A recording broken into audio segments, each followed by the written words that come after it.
What is going on, ladies, gentle dashers, and dashers of all kinds?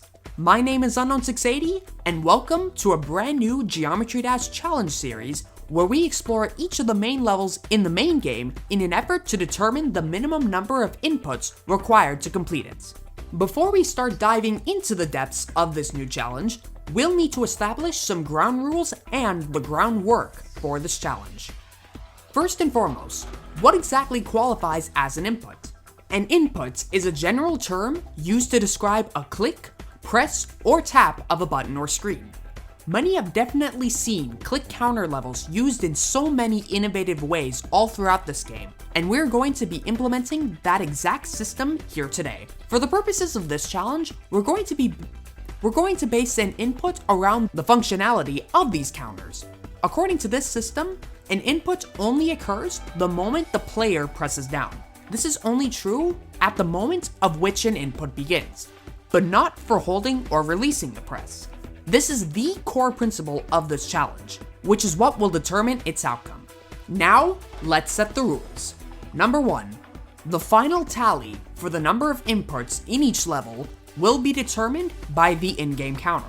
Each level's counter follows the player until the end of the level, and the final number that is displayed at the end will determine the number of inputs that specific level requires.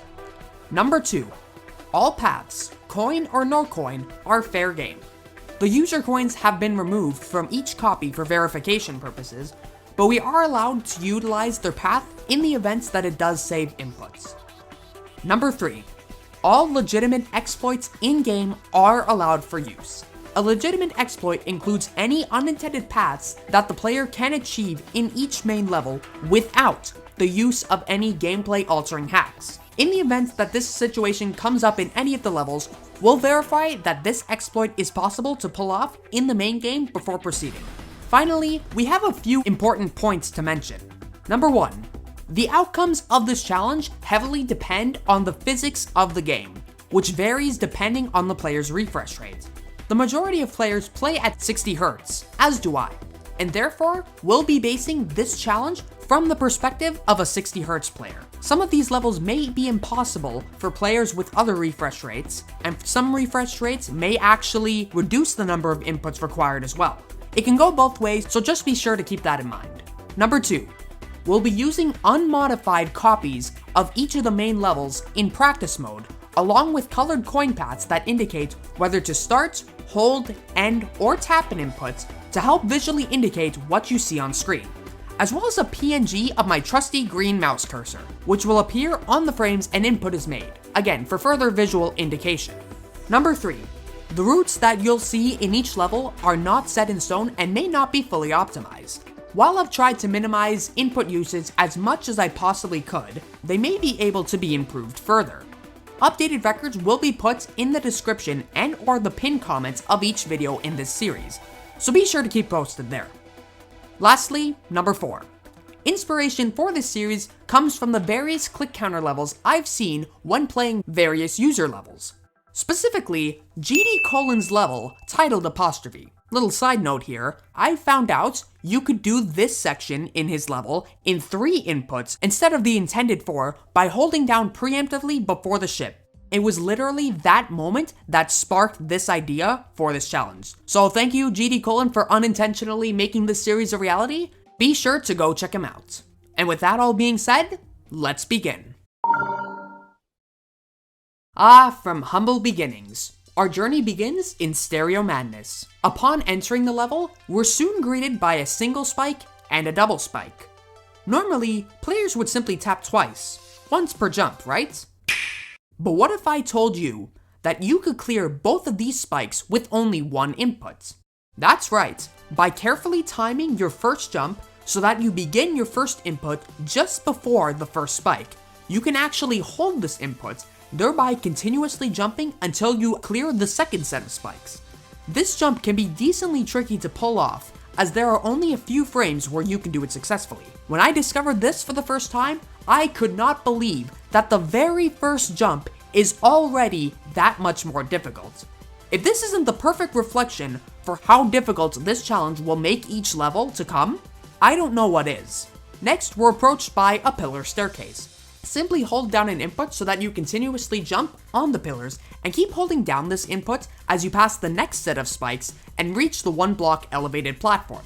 Optimizing the use of each input in this way is crucial towards minimizing the amounts that we'll have to create. So expect to do a lot of continuous jumping in these first few levels. For these next few elevated platforms, this is an example where it's much easier to show than it is to tell. To put it simply, the spikes and platforms are spaced out in such a way that you'll need to do a series of inputs where you'll have to hold and release occasionally as guided by the coin path. Once you reach the next elevated platform, you can hold this input for quite some time until you reach the solid ground at this point. You'll need to release this input upon landing and hold once again when you reach this pair of platforms over spike sets of 4. Simply hold so that your icon continues to clear both sets like so. Begin your next input about half a block away from this wall here.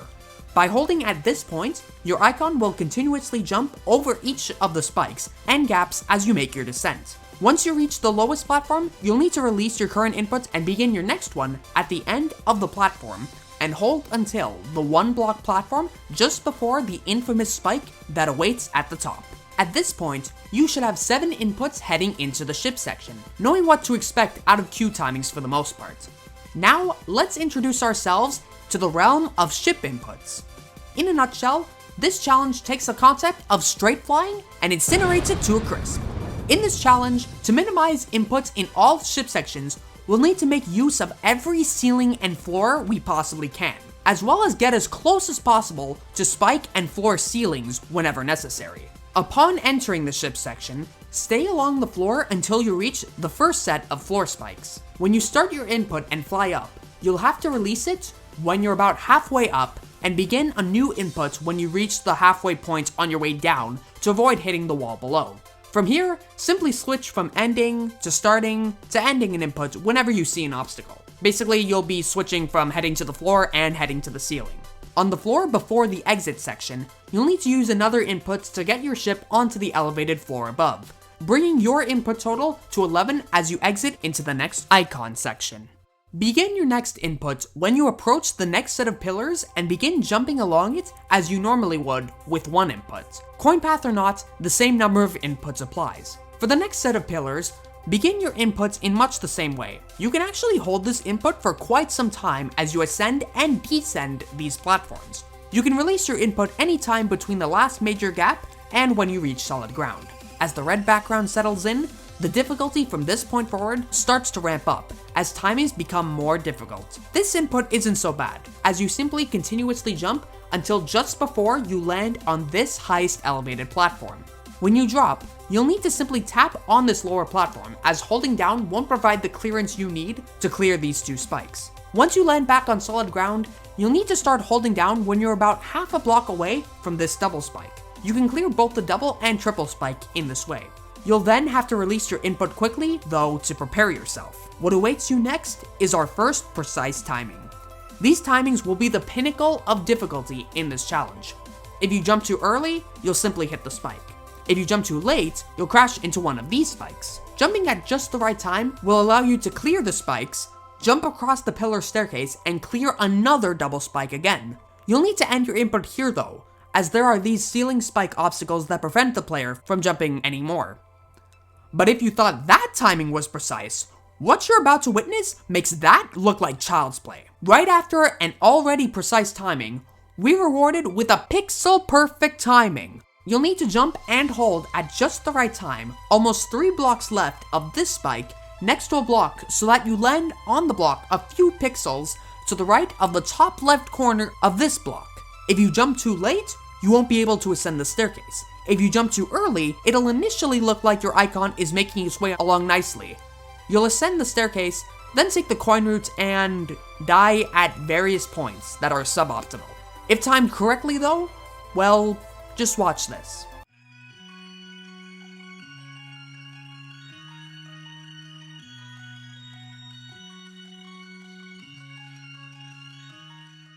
Even though we're only in the first level, I'd currently argue that this is one of the greatest highlights of this entire challenge.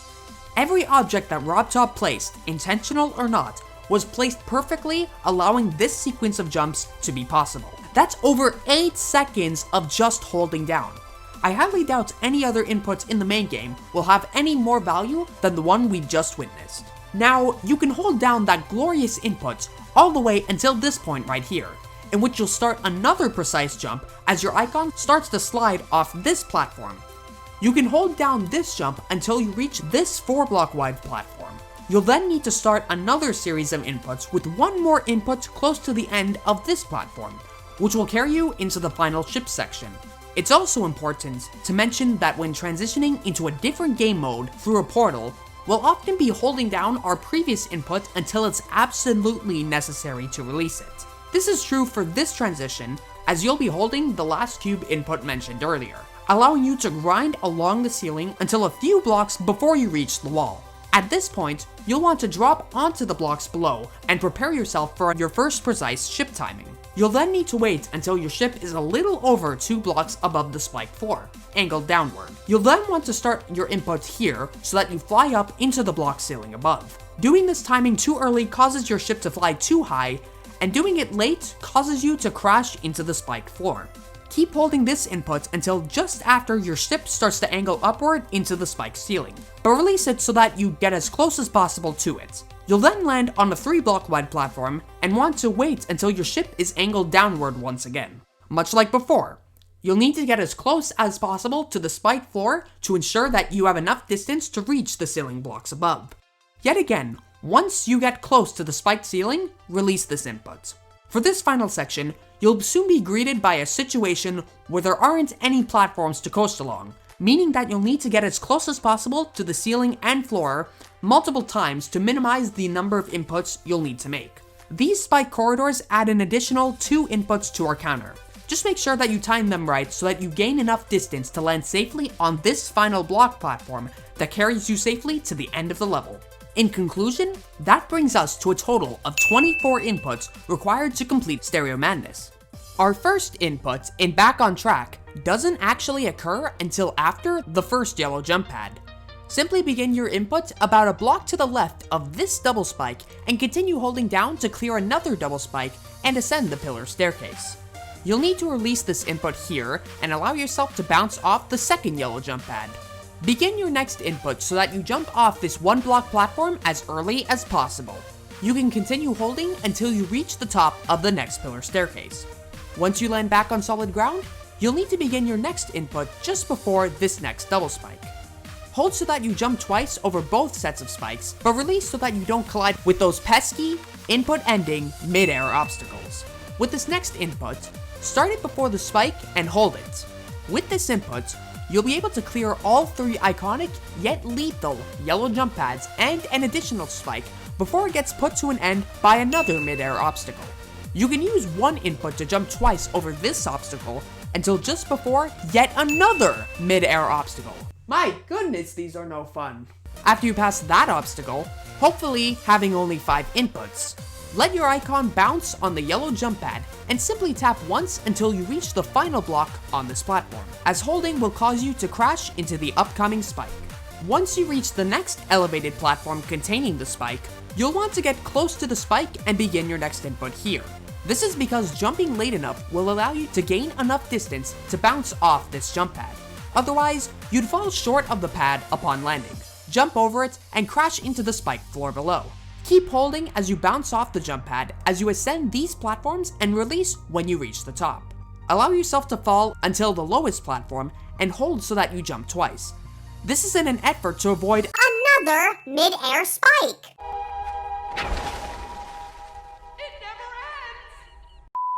Anyways, because of that, you need to let yourself descend the platforms and begin an input as you approach the next spike, which you can hold until you land on the jump pad.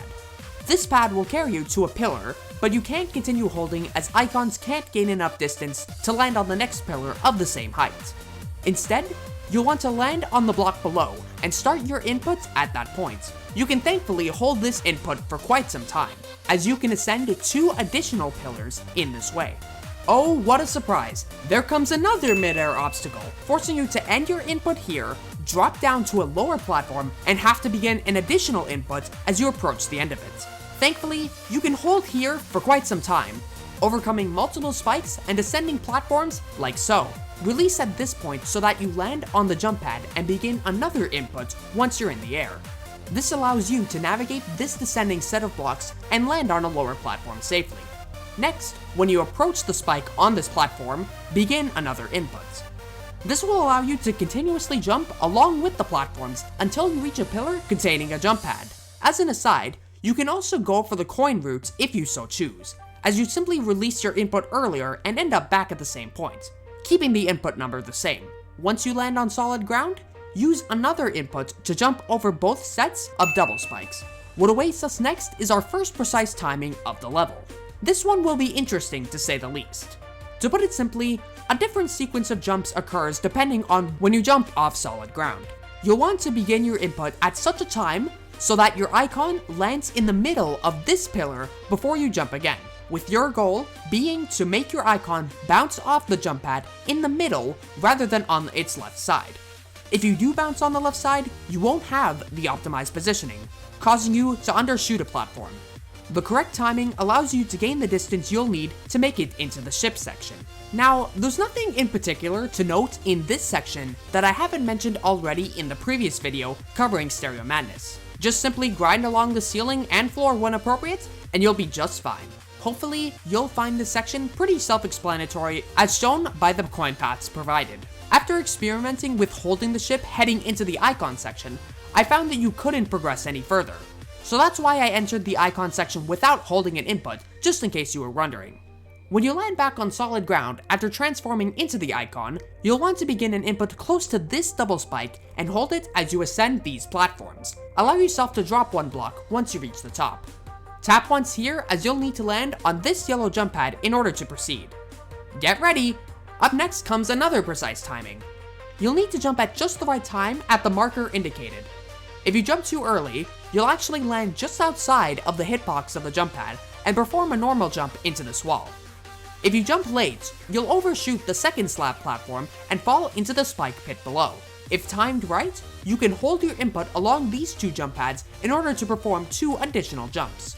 When you release and fall onto the next jump pad at this point, you should have 22 inputs. You'll then approach 3 sets of column blocks, all of which you'll need to simply tap, as attempting to jump and hold at the right time sadly provides no benefits.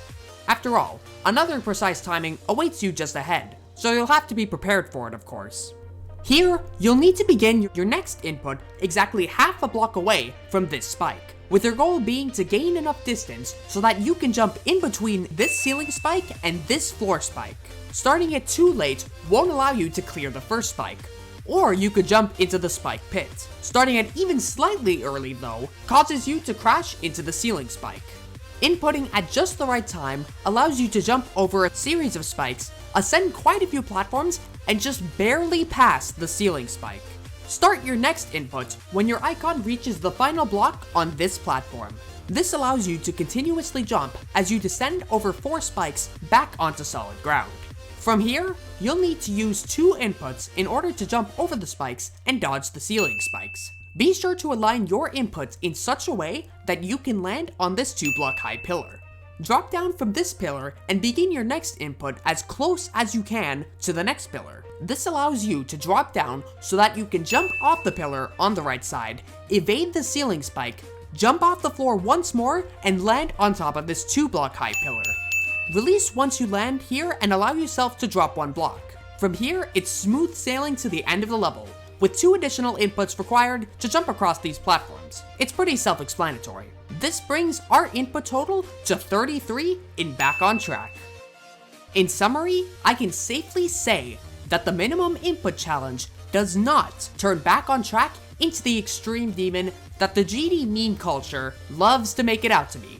This level is definitely quite easier to complete compared to Stereo Madness. The reason why this level is so much easier is that we're much more limited with the space we can work with, thanks to all of these mid-air obstacles. This comes at the price of increasing the number of inputs required to beat the level. Obviously, our space which we're allowed to work with will only become more restrictive from here on out, so it's inevitable that the individual input counters in each level will only increase from here. Hopefully though, it won't be by too much, and that we can optimize the space and resources we're given to help keep that number as low as possible. Adding this level's total to our total of 24 inputs in Stereo Madness, our newly improvised global input counter is now at 57. From here on out, we'll be adding each input total to this global input counter to keep all of you updated as to how many inputs we currently have. Before we get started, please allow me to introduce you all to the concept of input carrying, as this is the first level in which we can make use of it. What is input carrying, you ask? Well, when you die at any point in a level while holding down an input, you can actually carry this input into the next attempt without applying this input towards the counter.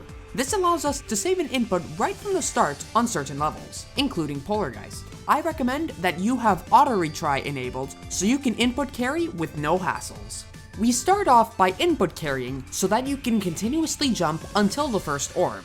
Once in the air, let go and begin another input on the lower right corner of it, as this will align you in such a way that you'll just barely be in range of the lower left corner of the next yellow jump orb. Keep holding this input until you jump off the ground at this point. You'll need to release just after you jump and begin another input very quickly so that you jump off this jump orb as early as possible. Hold down as you ascend the pillars and tap once more on the next jump orb. This is one of those situations in which it would be beneficial to show my trusty green mouse cursor on the frames in which you're supposed to hold down an input, which I'll be showing in slow motion now. Hopefully, this will help you all understand how to complete this first section consistently. Once we land on this platform, begin an input on this last block and hold it until you clear this set of double spikes. Start an input just before this spike and hold until you jump off the platform back onto solid ground. Once you pass this mid-air obstacle, start another input just before this spike in front of the pillar. Hold so that you jump twice and tap again at the orb. Drop right after you land and begin one just before this double spike. This will allow you to jump across a series of platforms, a pillar, and a triple spike. Release once you're directly above the middle spike. Hold down so that you jump twice. Bounce off this jump pad and tap each orb in such a way that you gain as much distance as possible. Hold down on the third one so that you jump off this platform. Tap both orbs here and bounce off the jump pad as normal. Tap twice here, descend the platforms, and tap twice again. Drop one block here and start holding on the edge of this block and hold down until you reach the first identical platform set out of 4. Drop and tap twice, but hold on the third platform. This will carry you to the 2 jump orbs. Tap on the first one and hold for the second as you transition into the ship section. Once again, the floor and ceiling principles apply for ship sections. Switch back and forth so that you don't collide with any of these pesky blocks. Once you reach the coin area, be sure to drop down so that you fall straight to the floor without landing on mid-air blocks. You'll need one last input to make it out of the ship section. Once you transition back into the icon, hold so that you jump twice.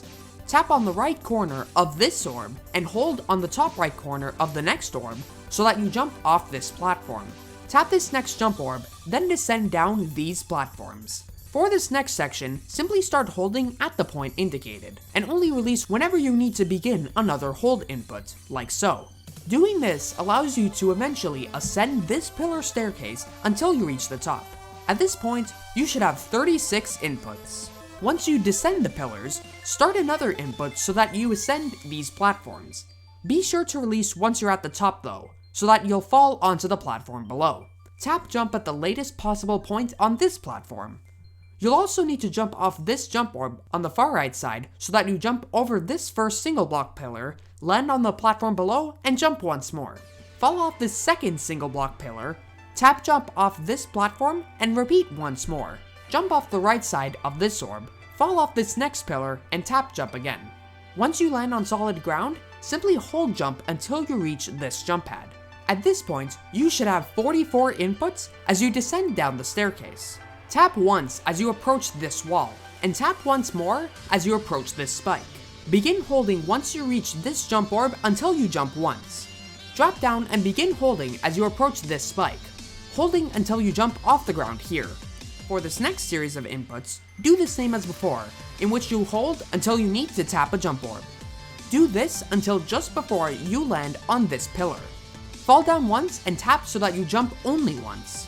Get ready for a precisely timed input, as you'll need to jump at just the right time so that you land on this pillar as far to the right as possible.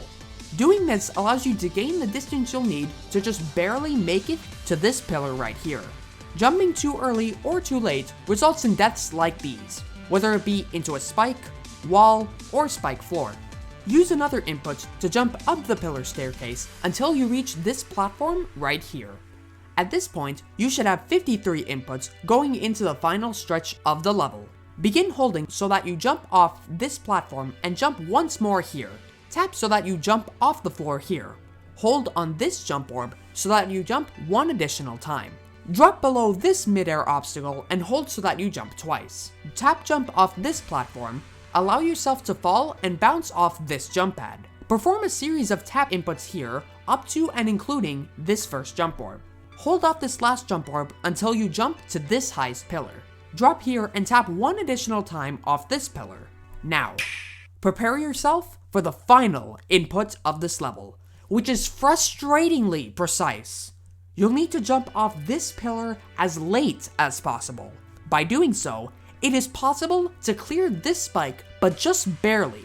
Undershooting it at any possible point causes you to either crash into the ceiling spike or crash onto this very last spike. This brings our input total to 64 in Polargeist. Now, let's check in with our global input counter. With 64 inputs in Polargeist, this brings our overall total to 121. Before we begin, it's unfortunate, yet necessary, for me to state that for the next few levels, there aren't really any new mechanics that we get introduced to, resulting in most of these inputs being those that we've already seen before. Because of this, from now on, I'll only be discussing the key points in each level where there are tricky and or notable inputs that warrant an explanation. Without further ado, let's begin. Our first notable input occurs at 23%, as you can actually hold it for a lot longer than you might initially think. Start holding here and continue holding as you ascend this first set of pillars, drop down a bit, and ascend another platform. For this next input, hold here and aim for the coin route below. The platforms along here are positioned in such a way that you can simply just keep holding as long as you continue to jump along with them. Here, you should have 14 inputs heading into the upside down section. For most inputs here, they're pretty self-explanatory with no opportunities to optimize them any further. Simply jump and hold at the points indicated. At 49%, when you begin your input, you can also hold this down for much longer than usual as well. Keep holding down as you change back to normal gravity until just before this mid-air obstacle. There aren't any notable inputs to mention from here until about 63%. Here, we're greeted by a green input marker. You know what that means? It's time for a precise input. In fact, it's even better, as it's a pixel-perfect input. You'll need to jump off this pillar at the perfect moment so that you jump off this pillar at the farthest possible point to the right. By doing so, you'll just barely have enough distance to make it to this next pillar. Keep holding down once you make this jump and continue as you transition into the ship section. Fly up to the ceiling and grind along with it. Release at this point at just the right time so that you barely miss this wall and land on this platform here. You'll then drop on solid ground until you approach this set of pillars. Begin holding around this point so that you hit this pillar ceiling. Keep holding until your ship angles upwards a decent amount at this point. From here, you'll need to use 4 more inputs in order to make it through this ship section. Hold and release at the points indicated so that you can dodge each obstacle successfully. Honestly, even ship sections that look as simple as this can be decently challenging due to an inability to correct yourself. We can expect a whole lot more of this in the future, so just be sure to be prepared for that. Once you land and exit the ship section, there isn't really much else to note that isn't already indicated by the coin path. Because of this, it should be smooth sailing to the end. Of course, that would be too easy and anticlimactic, wouldn't it? Once again, the final input of this level is very precise, arguably even more so than Polargeist, as you need to begin your last inputs at just the right time in the middle of this platform. There aren't any natural indicators that you can use to help guide you, only the input marker that I placed. Thus, it's difficult to time right. If you jump too early, you'll jump into this ceiling spike. If you jump too late, you'll crash into the spike below. Jumping at the right time allows you to hit this jump pad dead center and thankfully barely clear these spikes. This brings our input total to a modest 42 inputs and our global input counter to 163. It's relieving to finally see an input total that's less than the previous level for the first time. When you enter the level, you'll need to crash at least once while holding down, as you'll need to input carry in order to jump over this first spike while keeping the counter at 0. From here until 10%, simply follow the coin paths provided. Once you reach this platform right here, you'll need to perform not only one precise input, but 2. Let me explain. First off, you'll need to jump off this platform as late as possible to even have a chance of clearing the obstacles ahead. Then, you'll need to hit this jump orb on the far right side near the top. This is so that you jump off this jump pad as far to the right as possible. By doing so and holding this input, you'll just barely have enough clearance to make it past this triple spike. Undershooting at any point causes you to crash into a spike. If executed successfully, your attempt should look something like this. Once you master that double input precision, continue following the coin paths as normal. It's important to note that at 17%, you'll want to jump as late as possible off this platform. By doing so, you'll just barely be able to make it to this platform here. Continue following the mini coin paths as normal, ensuring that you go for the main coin route here since it doesn't require any inputs. From 29% onwards, from the moment you hold on this jump orb, continue holding until you reach another jump orb. Once you head into the drop section with 20 inputs, ensure that you're still holding from the previous orb. By doing so, you can ascend these platforms without using any additional inputs.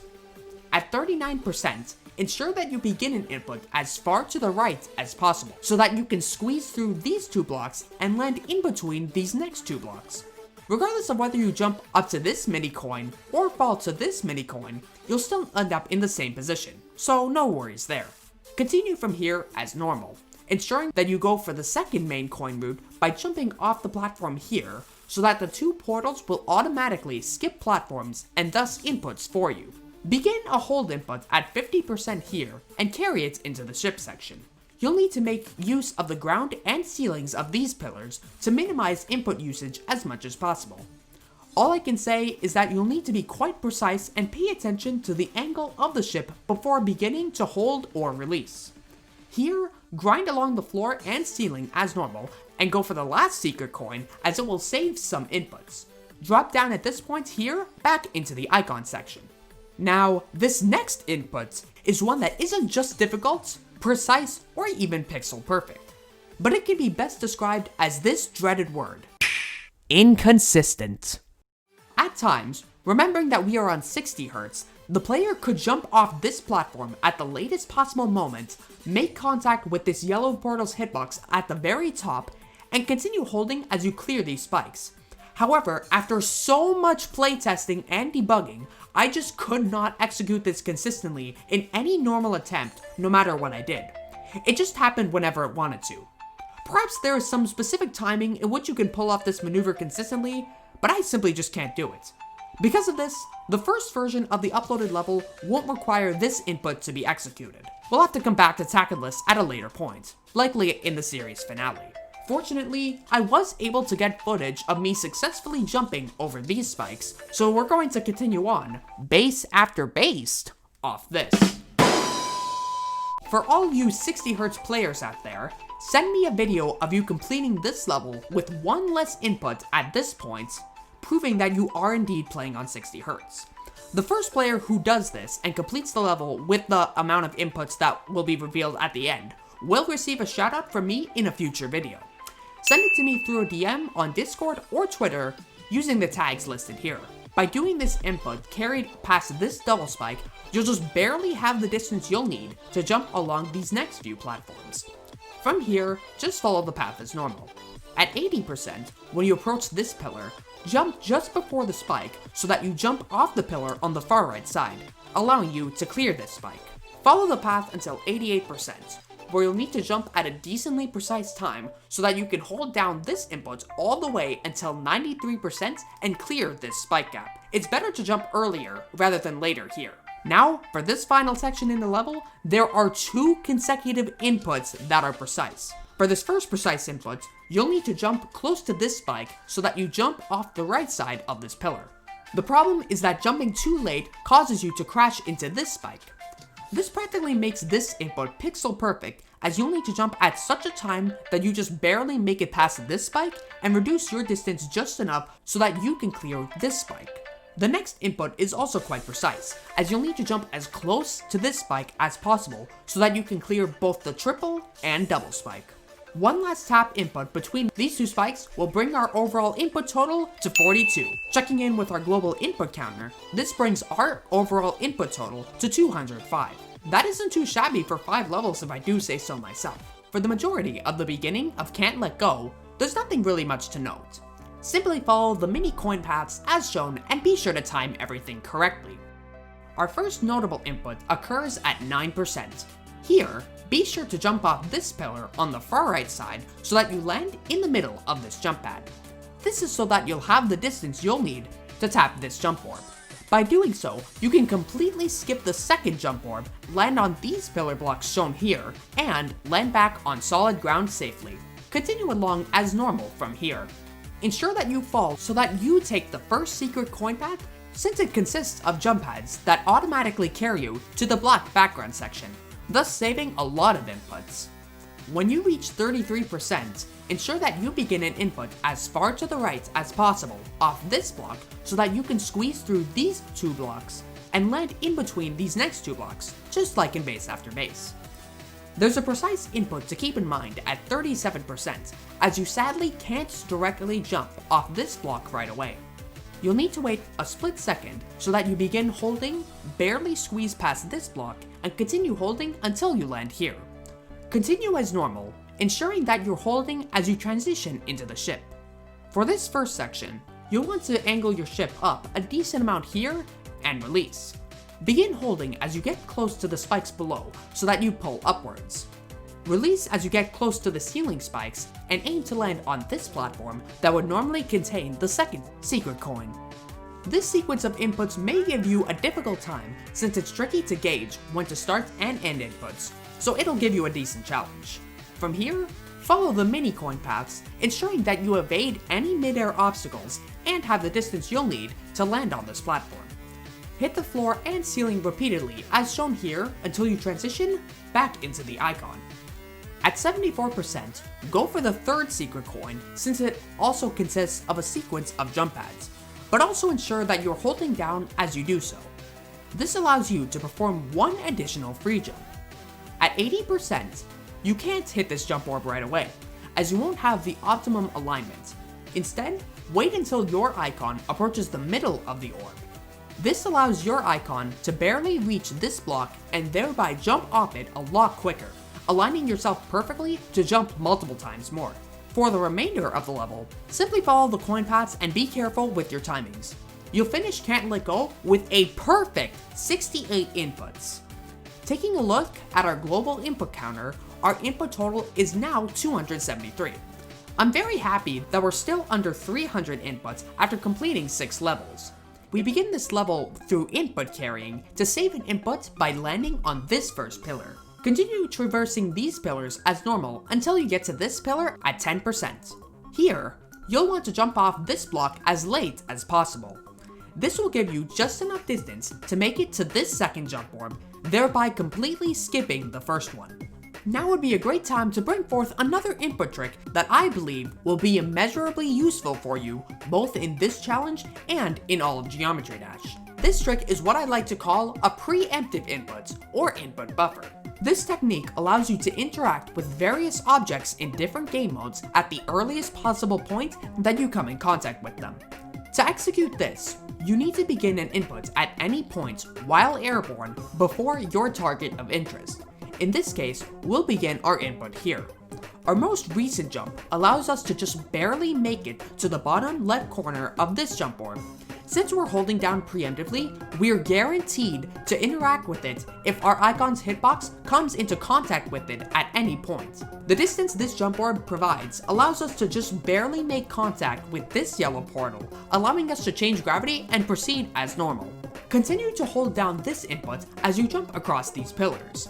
At 15%, ensure that you jump off this pillar quite late, as you'll need to land on the right side of this pillar, squeeze past this spike, jump once more and just barely land on this pillar, squeezing in above this spike. From here, follow the coin path as normal until you reach the ship section. This first ship section can be split apart into 4 distinct subsections. These first 2 are simply open areas, allowing us to fully make use of the open space. So just loosely follow the mini coin paths as here, however precise you want to be. When you travel upside down in the ship though, make sure to position yourself so that you can begin holding at this point and carry this input as you hit these blocks and change gravity. Continue following the mini coin paths as shown with some precision and you should be just fine moving forward. At 41%, head for the second coin route. You can either hold or tap at this point depending on whether or not you want to go for the second fake secret coin. I recommend tapping just so that the camera positioning is in your favor. Once you land, wait for a brief moment before beginning an input again. This is so that you have enough distance to clear both this triple spike and this double spike. Soon, you'll reach this red background corridor section. There's nothing specific to note here. Just make sure that you follow the coin paths at least somewhat precisely so as to not overshoot or undershoot any particular jump. At 60%, make sure you jump off this platform as late as possible so you have the distance you'll need to reach the next ship portal. Carry this input until you approach the ceiling spikes, aiming for this first side spike platform. This section is filled with these. Normally, we would just evade them, but we are going to make use of them as much as possible in order to minimize input usage. There's no specific area or input to explain here. Just continue following the mini coin paths, which will assist you as you try to aim for as many ceiling and floor collisions as possible, producing a ship sequence like this.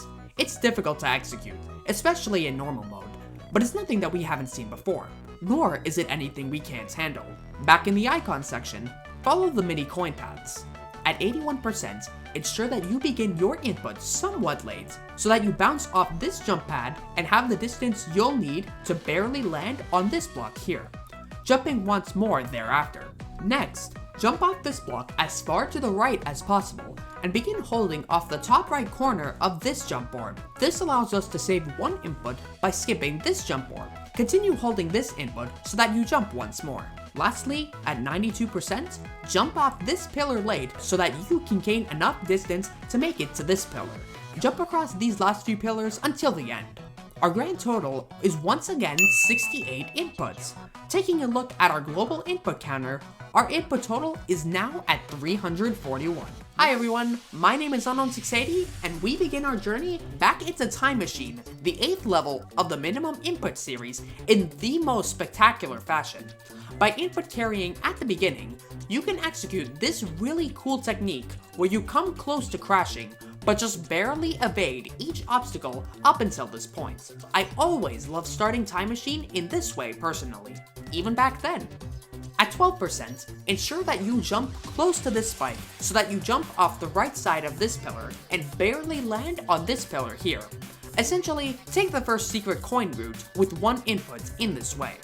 At 13%, jump off the ground so that you continuously jump off the far left side of these pillars as shown by the marker here. This will allow you to jump over both sets of triple spikes successfully and jump until this point. Jumping at any point other than here will give you too much distance and will result in you having an improper alignment. Soon enough, you'll be headed into the mirror portal. Due to the nature of this portal and its lack of usage in levels, it can be quite tricky to readjust to this new perspective once again.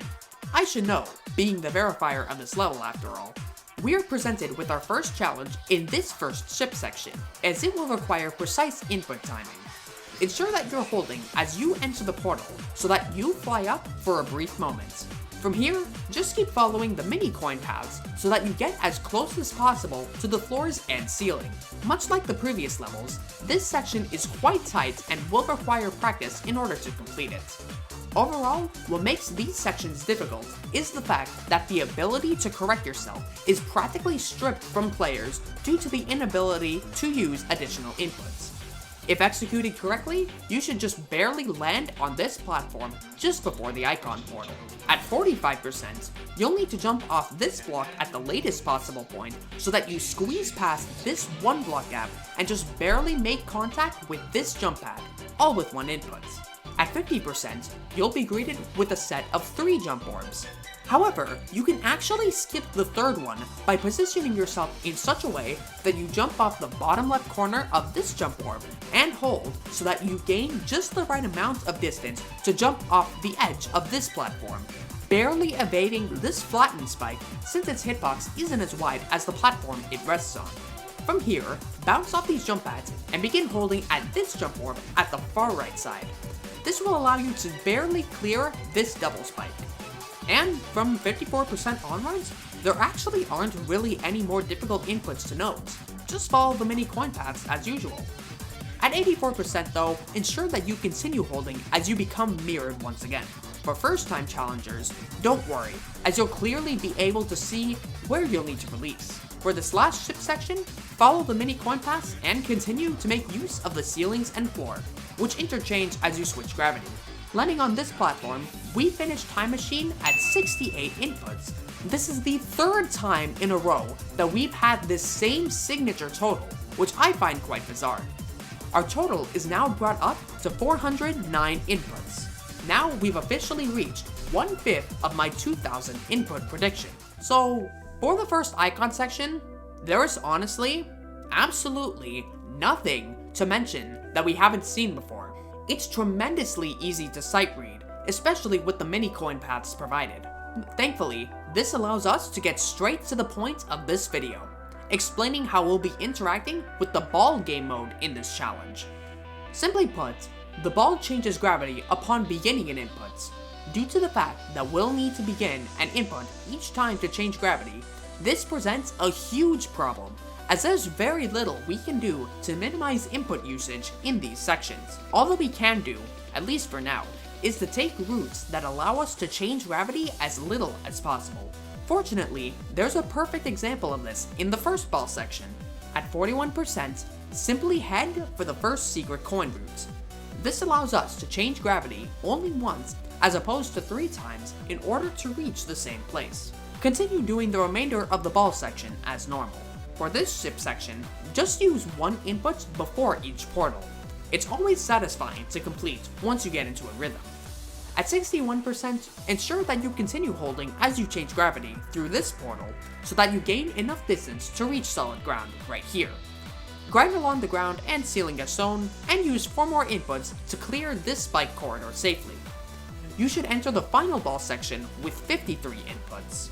Much like before, there is almost nothing to note here, as there is practically no point that allows us to avoid changing gravity. That is, except at 86%, where you can fortunately save 4 inputs by just not changing gravity here. Allow the ball to simply roll across the 2 block wide gaps. We finished cycles with a solid 80 inputs overall, bringing our input total to 489. So far, so good. We begin the level as normal for both the icon and the ball section. Be sure to tap decently late at this platform so that you gain distance you'll need to fly in the ship section with the correct alignment. Use your input to land on this corner block here.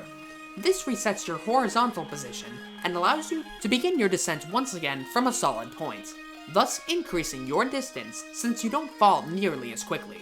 This distance you can gain is crucial to make it past these fuzzy obstacles. From here, continue following the mini coin paths as you transition into the icon section, in which you'll carry on doing this.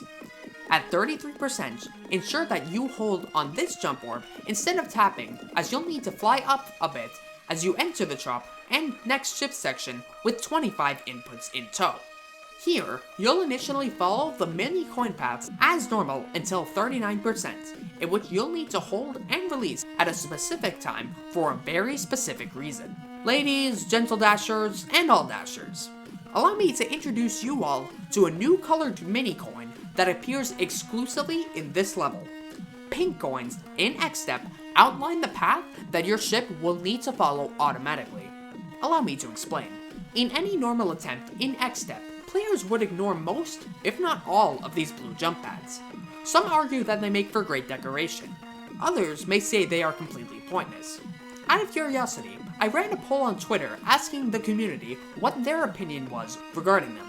According to these selective statistics, only about 20% of players actually make use of them. Unfortunately for the other 80+% of players, we are forced to make use of them for this challenge. Our goal is to land on these pads in such a way that we bounce back and forth between them as much as possible, hence trust the trail. There are various points at which you can land and successfully bounce automatically for a long time, but for simplicity's sake, we'll just go over the path that I have outlined. When your 39% input is executed correctly, you should land dead center on the second bottom blue pad and bounce back and forth until 43%. Use another input to save yourself and bounce off this blue pad right next to the spike. You'll keep bouncing until 46%, in which you'll need to fly up once more, hit the ceiling of this block, and then allow yourself to fall. In this instance, your ship doesn't interact with blue pads that are oriented opposite to it. Fall down to this jump pad and try to begin your input just before you hit this blue pad so that you begin to fly up immediately upon reorienting itself. You should be able to clear this mid-air obstacle and release it at just the right time so that you clear this spike and land on this blue jump pad. Bounce up, then down, and up again, beginning an input just after you make contact with this pad. Release at this point so that you land on this pad. This should align you in one of two viable ways. If you land on the pad to the far left, you'll land perfectly in the area containing the second secret coin. Hold here so that you grind along with the ceiling and fly up to the icon portal. The second way, not shown here, occurs when you land on the middle or right side of the jump pad. You'd make contact with this pad, requiring you to begin an input here instead. Aim for this pad, which will directly carry you directly into the icon portal. Phew, what a crazy section. With that out of the way, we now transition back to what we're familiar with. Follow the coin paths as normal until 58%. Jump here and head for the third secret coin. Tap or preemptively hold at the blue orb above. On your way down, begin holding when your icon reaches the bottom of this yellow jump orb. By holding at the bottom, you'll minimize the amount of distance you'll gain, allowing you to jump off this block and skip the need for this jump orb. From here, continue following the coin paths as you head through the open space, then into the confined space and change between points of elevation like so. It's important to note that at 71%, ensure that you release quickly so that you don't jump one additional time. Once you head into the ball section, you'll have no choice but to tap as normal for most of the required inputs. Thankfully, we can save 2 inputs here by just allowing the ball to fall and bypass this platform entirely. With 64 inputs in tow, continue the ball section as normal. At 90%, ensure that your gravity is oriented downwards, as you'll have enough speed to make contact with this ship portal, allowing you to save 1 input and render this platform unnecessary. For this last ship section, simply follow the coin paths until the end, ensuring that you're decently precise. You'll finish off xStep with 84 inputs overall. Our global input counter now reads 573 inputs, putting us well on pace to shatter my initial prediction of 2,000 inputs. Upon entering the level, we're immediately taunted by 2 ground saw blades. They look like they could be easily cleared by input carrying. Alas, your icon just barely clips the edge of the second saw's hitbox. Literally any other greater refresh rate would allow us to save this input, and that's just harsh. We'll just have to begin an input here as normal and jump across these 2 saw blades. At 5%, make sure you jump off this block next to the saw as late as possible. By doing so, you can hold this input for a lot longer. Keep holding as you mirror back to normal, and let go just as you pass the spike. Continue following the mini coin paths normally, and you'll soon become mini yourself. Ensure that you're holding down as you transition and keep holding until this point. We'll be doing a lot of holding in this section, which will benefit us significantly. Begin holding right after and keep holding as normal. Tap where you need to as well. At 23%, you'll need to begin holding at just the right time in order to land on the right side of this blue jump pad. Make sure you interact with these two jump orbs by preemptively inputting. Doing so, you can continue holding, bounce off this jump pad, and transition into the ship while still holding. Otherwise, you jump off the ground here and not gain the height you need. This ship part is the hardest part of the entire challenge, period, no contest. The click timings are extremely tight, and even the smallest of mistimings will mean death. Make sure to practice this part a lot, as you will need it. Once you get past the hell that is the ship part, you'll arrive at a pretty simple ball section. There aren't really any click-saving techniques for this part. Well, apart from one. Here, with the 3 yellow orbs. If you go down as late as you can, and if you click the first orb in the middle, the second one early, and the third one late, you can save 1 click. Other than those 3 orbs, there isn't anything to talk about. Once you transition into the mini ship, you'll need to hold and release at some key points. At 54%, you'll have to fly up slightly as the ship from the ground, essentially performing a ship jump. You'll need to use 2 inputs here at 56% to reach the ceiling, as you crash with only 1, no matter how late you begin your inputs. Next, begin your hold input at such a point that you'd fly up and hit your head along one of these corner blocks. Hit your head on the ceiling, fly down, and finish the rest of the ship section as normal. Just watch how satisfying it really is to see this sequence play out in motion. Once you exit the ship section, keep following normal route as usual. At 80%, you'll need to jump off this block at just the right time so you barely squeeze through the spike. Next, you'll need to pre-hold to jump off this orb as soon as possible. Keep holding as you enter what I like to call the island section. This will allow you to barely make it to the first 2 jumps on this first island.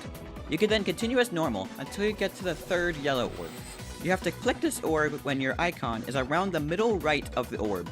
Then hold through the coin route until you have to click the blue orb. It will then be greeted by this set of orbs.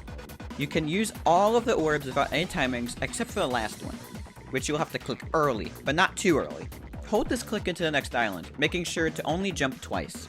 Next you'll find yet another set of orbs.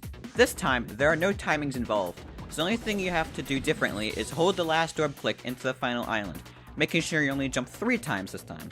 The rest of the level is pretty straightforward and doesn't require any holding or timings. Descending down the final staircase, we end up with a final tally of 99 inputs. Checking in with our global input counter, this brings our total up to 672. We were just barely able to stay under 100 inputs for this level, and I am super glad. Overall, Clutterfunk was a very unique experience compared to the previous levels. The level was pretty consistent apart from the first ship part. Even when using speed hacks to slow down the game to 20%, it still gave me problems. Despite this, it was still pretty fun finding all the click saves we could, and I'm glad Unknown gave me this opportunity. But seriously, that ship part is like silent. Why is it so hard? We begin by input carrying until the first jump orb, and continue on as normal until this blue jump orb. Ensure that you begin holding late, so that you bounce off this pink jump orb on the top right corner. Provided that you also space out your timing so that you hold off this yellow jump orb late, you can make it into the ship section with 10 inputs. Continue following the coin trail as normal until you transition back into the icon. This next timing is interesting, as you need to jump off this platform at a very specific point so that you bounce and begin holding off the top right corner of this jump orb. This allows you to gain the distance you need to land on this pink jump pad, allowing you to carry this input further until you jump off this block. Jumping too early causes you to jump off the solid ground instead. Jumping normally actually gives you more height than bouncing off pink jump pads, causing you to crash into the spikes above in this instance. Landing on the pink pad is needed to ensure that you avoid crashing here. Tap the orbs and begin holding as late as you can off this blue jump orb so that you gain as much distance as you can to clear this spike. Once you fall into a mini icon section, wait for a brief moment upon landing and begin holding again. If timed right, you can oh so satisfyingly jump over all of these spikes. Now, at long last, this theory brings forth a brand new out-of-this-world phenomenon, the UFO. This game mode will present us with some problems, since the only way we can gain vertical height is through a series of inputs. However, we do have more control than the ball in the fact that we aren't required to tap to cause a significant change in positioning. Essentially, we can space out our tap inputs so that we gain as much horizontal distance with the lowest number of inputs possible. We start by sliding along the ground here. We'll need to tap twice to make it up to this platform, and an additional 4 inputs are needed to make it to this middle corridor. When you fall, tap and hold, and continue following the mini coin paths as normal until you reach the ball. At 46%, you can save 2 inputs by just allowing yourself to roll off the platform here and tap this blue jump orb directly. At 52%, you can save another 2 inputs by just rolling off this platform as well. You'll change gravity and transition into the mini ship as normal. Perform some swooping maneuvers as shown by the coin paths. For this last swoop, you'll need to time your input just right so that you transition into the icon at the highest possible point without crashing into the ceiling. By doing so, you can continue to hold, jump off this platform, and have barely enough distance to be in the range of this blue orb's hitbox. This is an insanely tricky timing to pull off, as most of your attempts won't give you the distance you'll need, causing you to crash into the spike pit below. This is why I encourage you all to preemptively input every single time so that you're guaranteed to change gravity if you come in contact with its hitbox at any possible point. Trust me, you're going to need a lot of practice for this input. Actually executing it even in practice mode posed many problems to me, as I could not clear this consistently in practice mode. So once again, I emphasize, practice this timing especially. I'd actually argue that this is the most difficult input in the entire level, even more so than what's to come. Anyways, as you ascend into the next UFO section, you should have 54 inputs.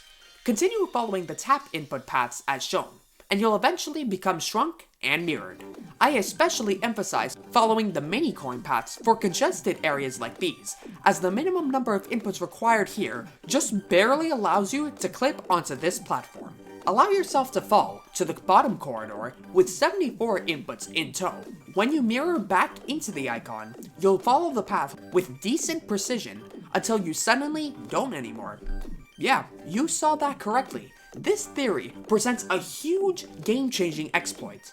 By timing your 2 inputs at 86% and holding at the last orb, you can actually jump off this platform at a very specific point that allows you to perfectly squeeze through these saw blades and land on solid ground all the way to the bottom of the level. This unintended secret way carries us all the way to the end of the level with 80 inputs in tow.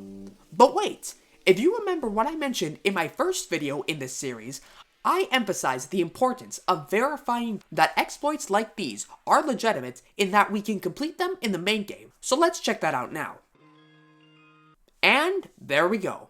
I can safely conclude that this exploit is possible to execute in the main level, and therefore allows us to use this exploit in this challenge. With 80 inputs added into the global input counter, this brings our input total to a spectacular 752.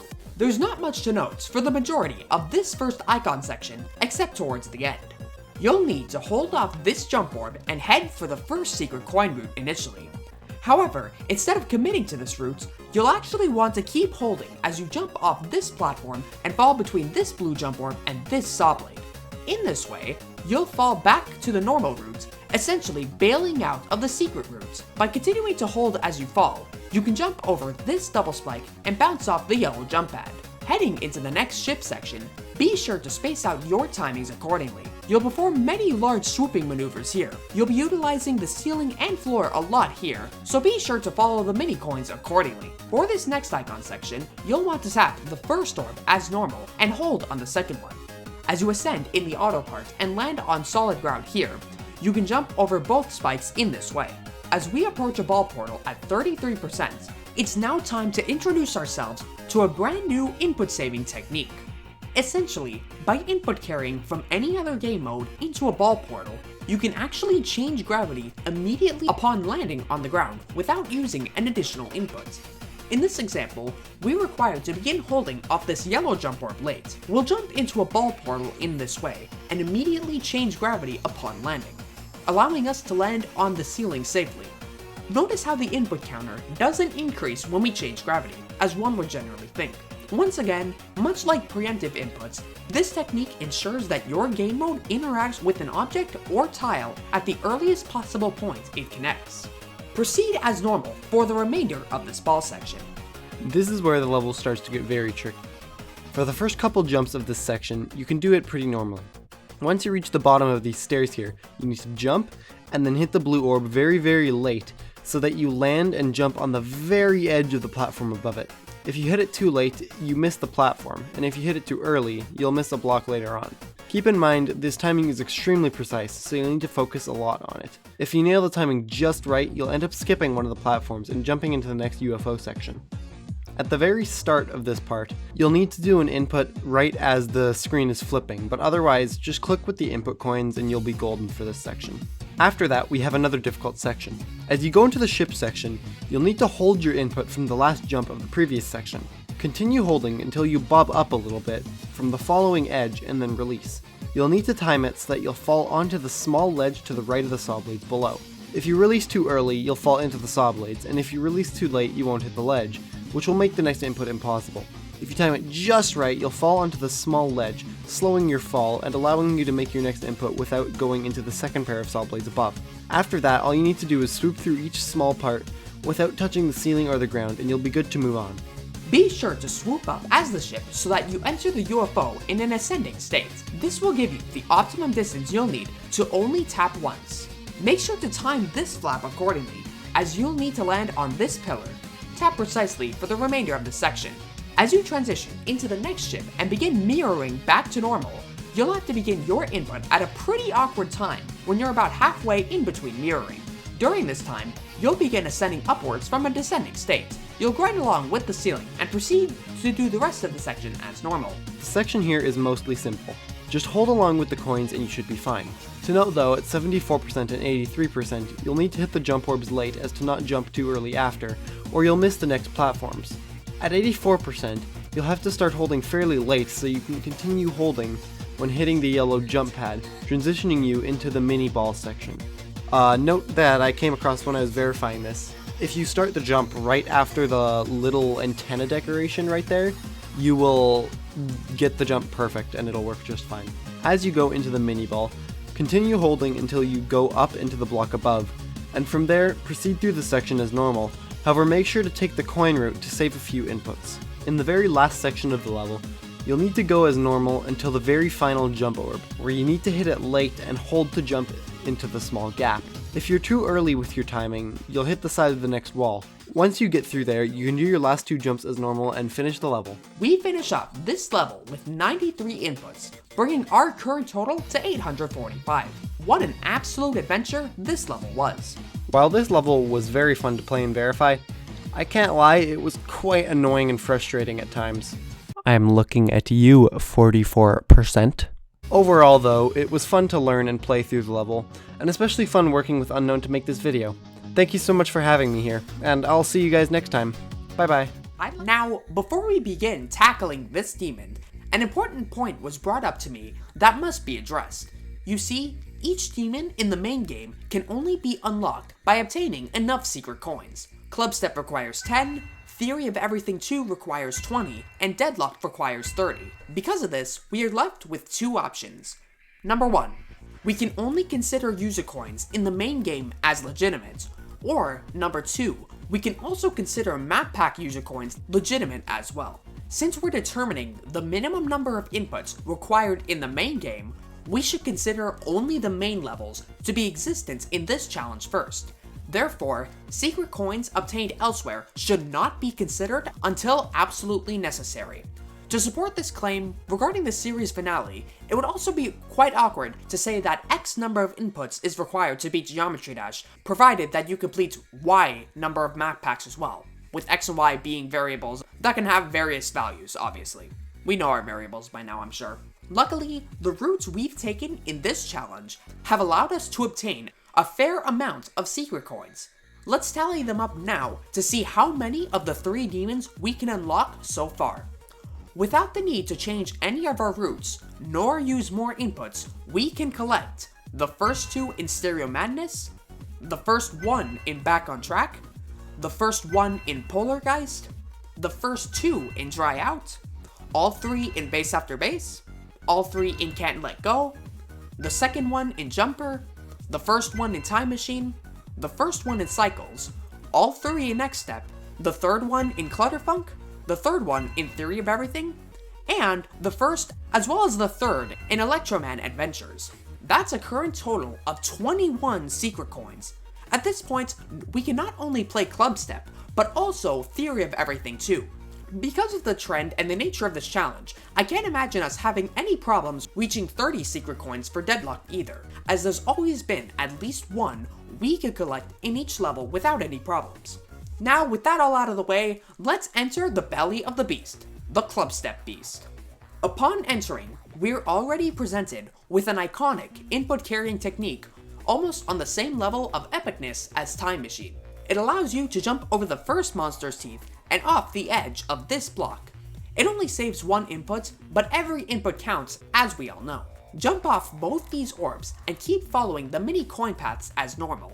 Head for the first secret coin path. At 16%, wait for a moment after you land on this block and jump off the edge of it. Through this, you can jump off these blocks and barely land on this one, thus saving an input.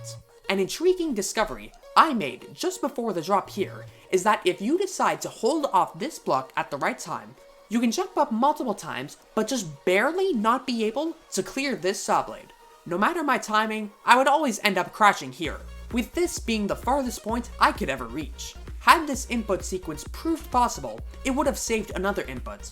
Alas, we have to take the main route instead and head into the drop with 28 inputs. For this ship section, grind along the floor and roof of each monster's mouth as shown. It's surprisingly simple to follow.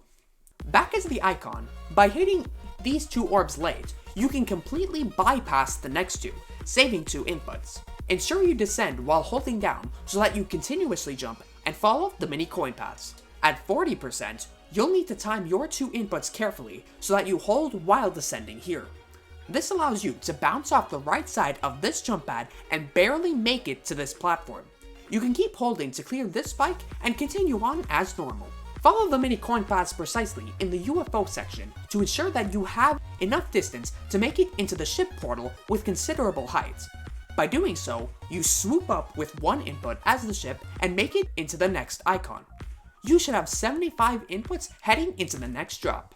At 64%, ensure that you tap this orb correctly, as you can bypass this blue orb entirely and just jump straight into the next ship portal. At 65%, we're presented with our next precise ship timing. You'll need to begin holding at just the right time so that you fly up and hit your head at the edge of this corner block, just missing the spike. This levels off your momentum and allows you to change gravity safely. Release at the right time to land past these 2 spikes and continue on normally. At 79%, you'll need to begin an input at just the right time so that your ship's momentum allows you to pass through both portals successfully.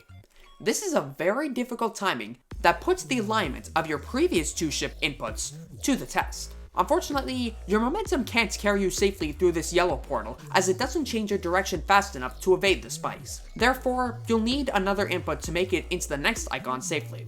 Continue on as normal from here. There's a tricky sequence of ship timings starting at 85% that'll require some practice, but there's nothing to get into a fuss over. At 92%, ensure that you tap late off this blue orb so that you can land on the top right corner of this pink orb and gain enough distance to reach this yellow pad. This allows you to carry your input and jump up these blocks. Grind through the mouths of those monsters one last time and you'll finish off Clubstep with 113 inputs.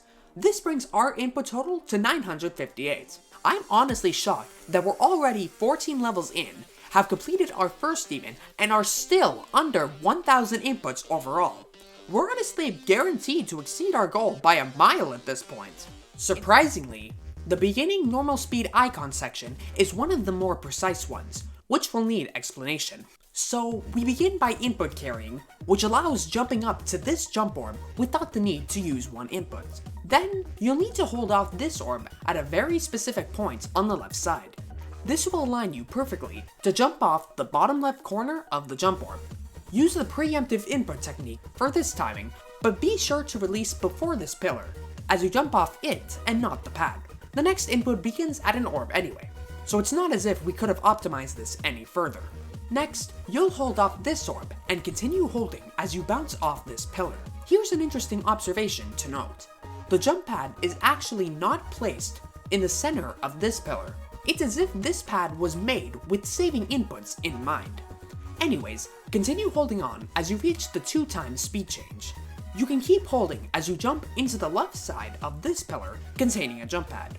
These jump pads have some interesting properties if they are placed on a pillar, as you can bounce off them provided that you're holding down. This works out in our favor since we can save inputs. At 13%, ensure that you wait briefly before beginning to hold at this point. By jumping off this pillar late, you can use that pillar trick once more here as well. For these next few orbs, position yourself in such a way that you can hold off this pink jump orb on the top, preferably top right side. Hold off this blue orb as late as possible to gain the distance you'll need to jump off these blocks. You should be heading into the blue pad section with 16 inputs in this way. Tap the pink orb and hold at the yellow orb so that you ascend as the ship. Don't worry, you'll have enough space to fly over this spinning blade easy. Keep following the coin paths as normal from here. As we approach a ball portal at 49%, it's now time to introduce ourselves to a brand new input saving technique. Essentially, by input carrying from any other game mode into a ball portal, you can actually change gravity immediately upon landing on the ground without using an additional input. In this example, we're required to begin holding off this yellow jump orb late. We'll jump into a ball portal in this way and immediately change gravity upon landing, allowing us to land on the ceiling safely. Notice how the input counter doesn't increase when we change gravity, as one would generally think. Once again, much like preemptive inputs, this technique ensures that your game mode interacts with an object or tile at the earliest possible point it connects. At 56%, head for the secret coin path. What's really interesting about this area is that these spikes are actually fake and are instead slightly elevated platforms. After verifying that this is true in the main level, we can use this to our advantage by beginning an input just as we elevate at this point. Ensure that you're holding down as you transform into the ship and increase speed once more. Here is where you'll really need to time your inputs well. There's nothing specific to mention here, just follow the paths precisely and optimize your distance with each input. Do the ball section as normal, ensuring that you space out your inputs at these orbs for maximum distance. Repeat for the next ship section, where you'll have to swoop up and down repeatedly. Do the next ball section normally as well. Head for the third coin path as the icon and ensure that you hold off this blue orb on the right side and decently late. This will allow you to clear the first quadruple spike. You'll have to tap for each next quad spike though, as well as the 3 orbs, since there's no way to save inputs any further. You can't hold off the third orb since you'd crash into the spikes above as the ship, so you'll need to begin another input just after you exit the ship portal. When you swoop up and begin your ascent, and then down again as you begin your descent, you'll, unfortunately, be greeted by these spikes. There's no way to reach solid ground without the use of another input, I'm afraid. It's required to just give you that little extra distance that you need. There's also no way we can use this input to fly up, since you'll crash into the spiked ceiling above. When you land on solid ground, you'll need to begin flying up quickly and release at a very precise time.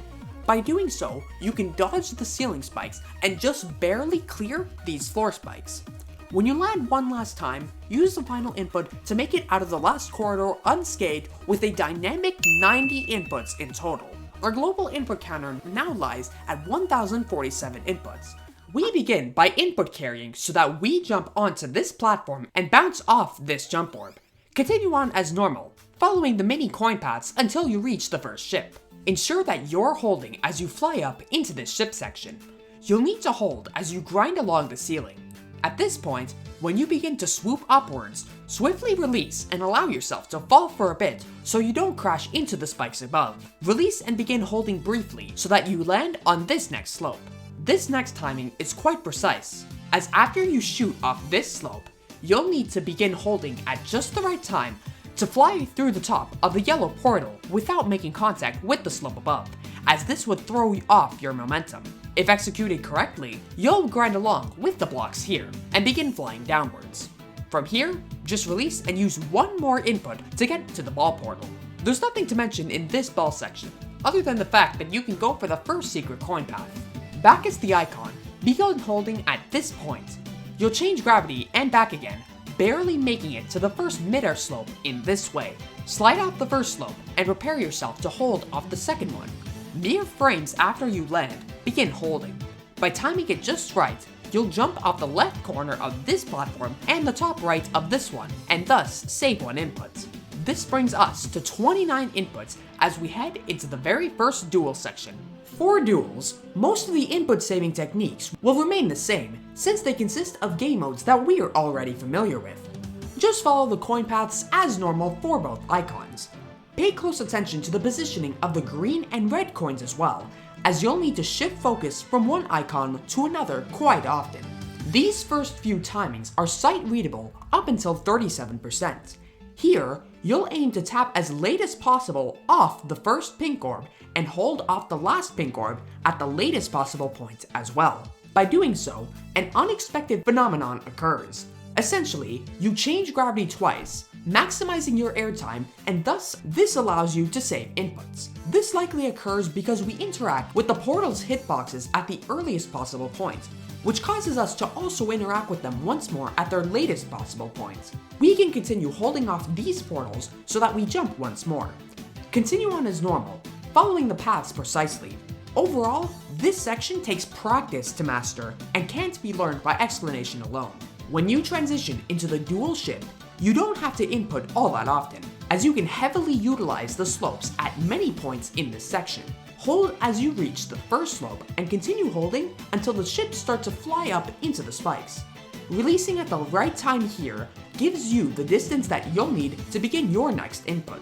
Hold at this point so that your ascension path gets altered when you interact with the slopes. For some reason, the ships sort of stick onto the slope for a brief moment while holding. This allows you to maximize your distance before you fly up once more. Land on this platform here and you'll glide nicely into the next section with 38 inputs in tow. After using one input to jump over this pillar to the orb chain that awaits you, we now enter a world of pain. You can complete most of the chain as normal, except for some key points towards the end. This is because it is actually possible to jump off the tips of these jagged slopes. That means you'll have to position your previous orb timings as precise as possible so that you can hold off some orbs to jump off these tips. Oh, and that's not all. Through this orb chain, you also need to position yourself in such a way so that once you jump off the last jagged slope, you actually skip the one-time speed marker that awaits you in the UFO portal. After verifying that this speed change skip is indeed possible in the main level, we can now proceed with saving some inputs since we now stay at 2x speed. Time your flaps as carefully as possible, as your last input just barely allows you to enter the dual ball portal unscathed. Once we reach the dual ball, proceed as normal, but use only one input for this ball below. By doing so, you'll pull off this iconic technique where your balls are oriented in the same gravity and you bounce off only this top set of orbs. Once you transition into the ship portal, allow yourself to fall and slide along the ground. Use two inputs to dodge the spikes as shown here, ensuring that you're holding for the second one so that your gravity will change direction and increase your distance heading into the next portal. In this single ship section, make great use of the diamond-shaped slopes so that you can maximize your distance with each input. As you approach the slanted corridors, you'll need to make sure that your input at 73% is very precise. Aim towards hitting the tip of the slope here so that you descend into this slope just before the icon portal. You'll need to begin your hold input here at a very specific time so that you can immediately jump once as you transition into the icon portal. By holding down here, you'll continue jumping as normal.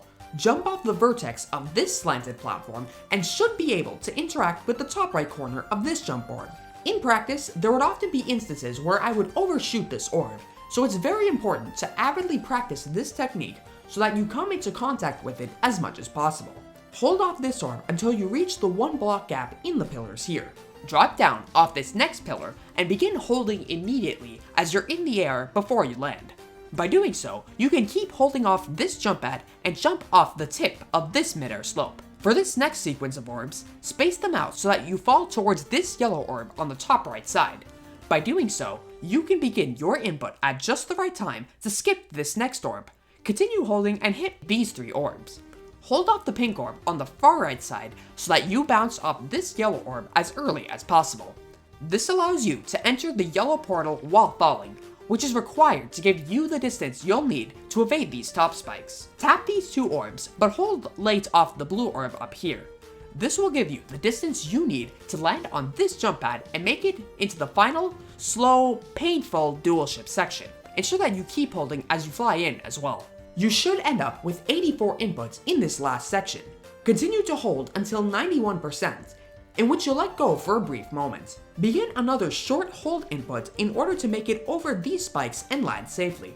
Next, you'll need to perform a really large swooping maneuver to evade this obstacle. Use another small input to make it through this gap and do another large swoop so that your main ship makes contact with the ceiling just past the saw blades.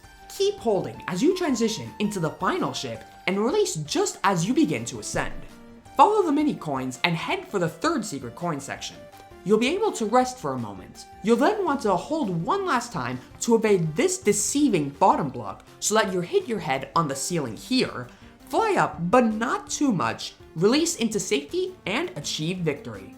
This brings our input total to an oh so fun 91 inputs. This brings our global input counter to 1,138 inputs.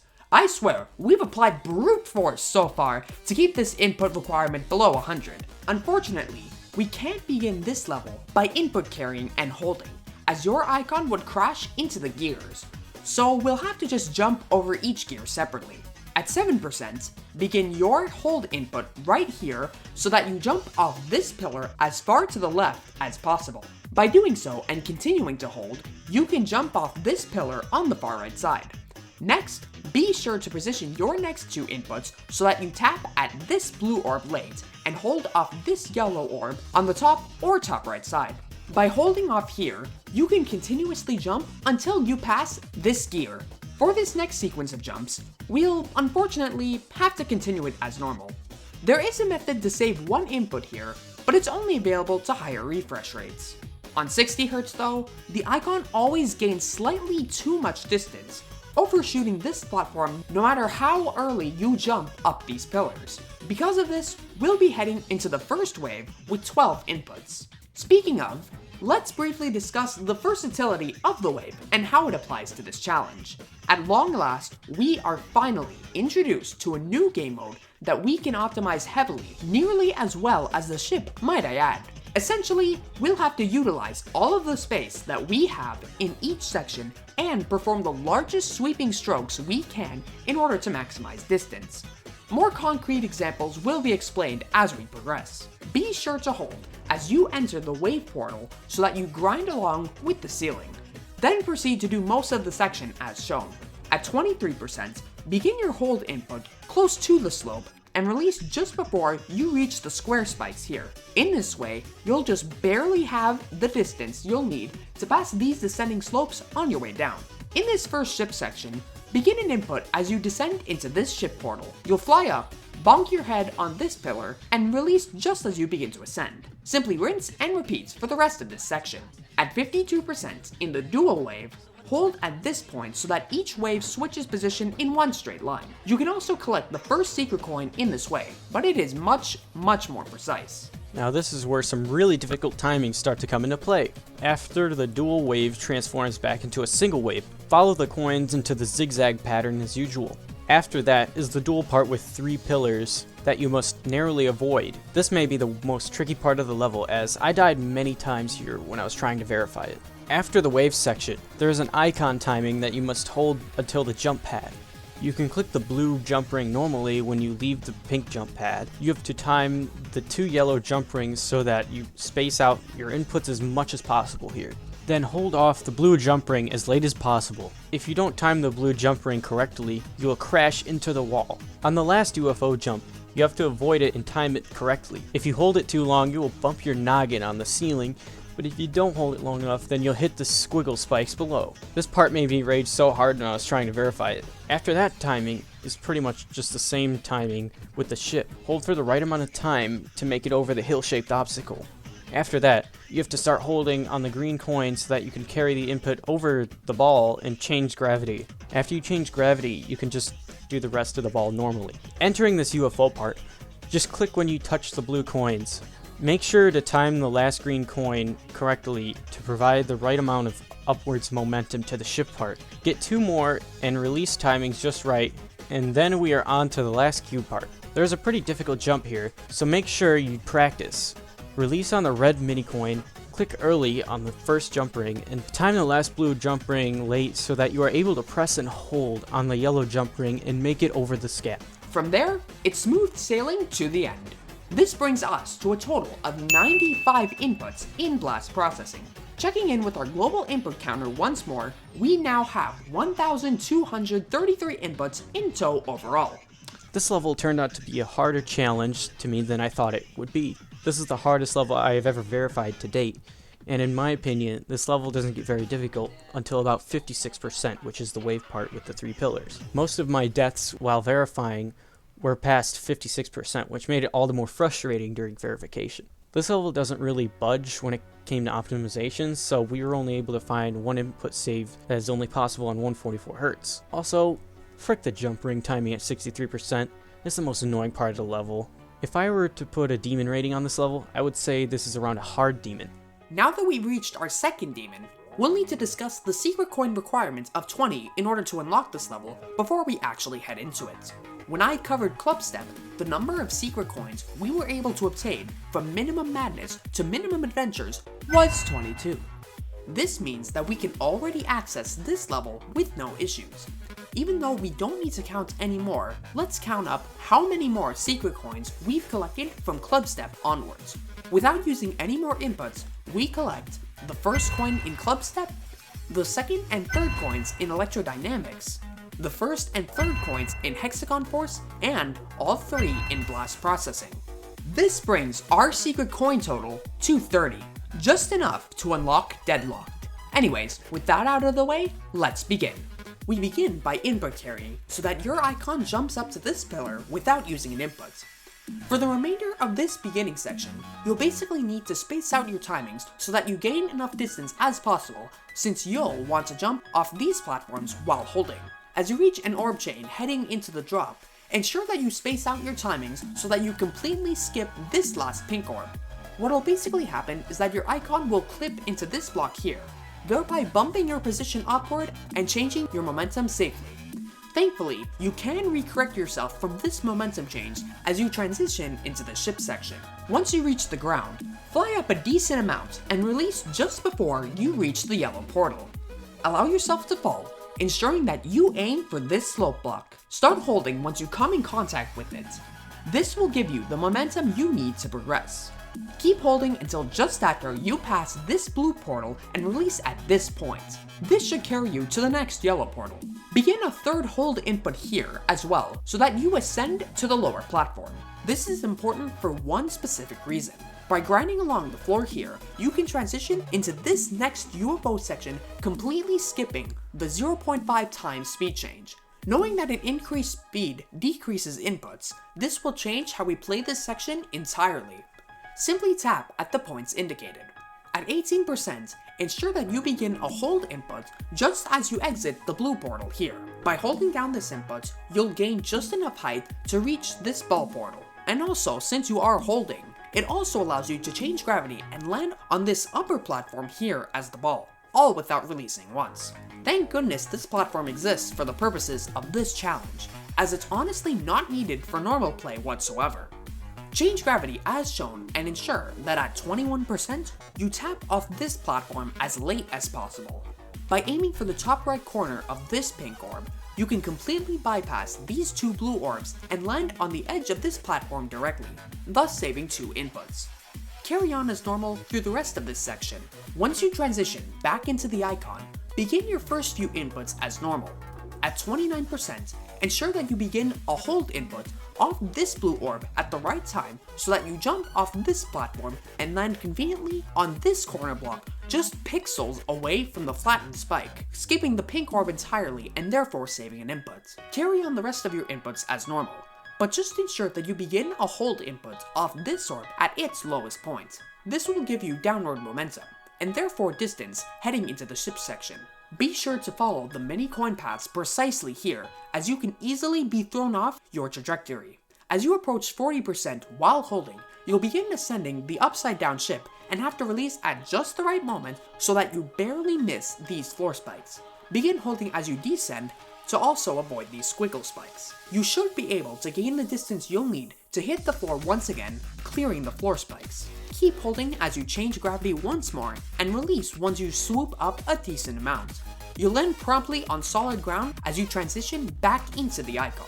At 44%, hit this blue orb late as you'll need as much distance as possible to execute the next few jumps with the same input. At 46%, hold as late as possible off this block so that you can continue jumping and obtain the distance you'll need to clear this triple spike. Carry on normally as you transition into the first wave. Much like we covered before regarding the wave, you'll need to get as close as possible to the ceiling and floor, utilizing all of the space you possibly can. Just follow the mini coin paths here as a guide. For this ball section, just trust the mini blue coins. You can save 2 inputs here by just rolling off instead of interacting with this block. You'll need to wedge yourself in between the gaps a decent amount in this wave section. Like before, follow the mini coin paths at least to a decent amount and find a path that works best for you. Ensure that you're descending at the top of this ship portal so that you gain the distance you'll need going forward. Perform 2 large swooping motions as the ship shown here, which should carry you into the next slow icon section with 88 inputs in tow. Here's where this theory really starts getting precise. Each mini coin path must be followed precisely in order to ensure that you stay on the optimum path. Therefore, hold and release as shown here. At 74%, ensure that you time your orb inputs in such a way that you bounce off this third one on the top right side. This ensures that you gain the distance you'll need to interact with this blue orb on the far right side. You're also required to do this so that you make contact with the yellow jump orb rather than the ground, which wouldn't give you the height you need to keep holding as you ascend these pillars. Up next comes the infamous ship section, so be prepared.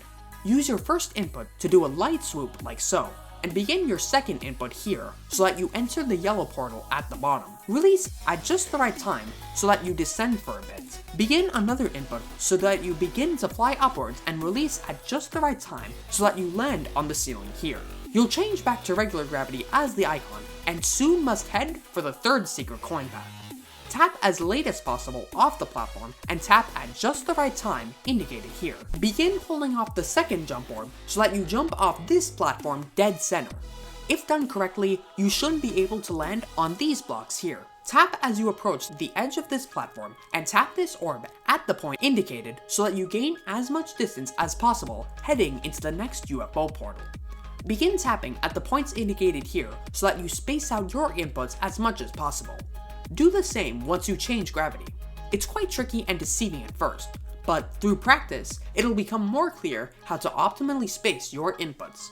By doing so correctly, you should reach the top of the wave and mini portals here. You'll have to get quite close to the ground squiggle spikes here so that you begin holding at a point where you won't collide with this slope object.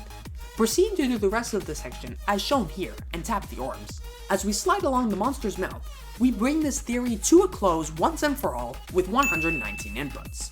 Our global input counter now reads 1,352. Only 3 levels left to go, all with brand new mechanics. We begin our 2.0 journey by input carrying along the grassy hills. We continue to do so until we reach the first jump orb.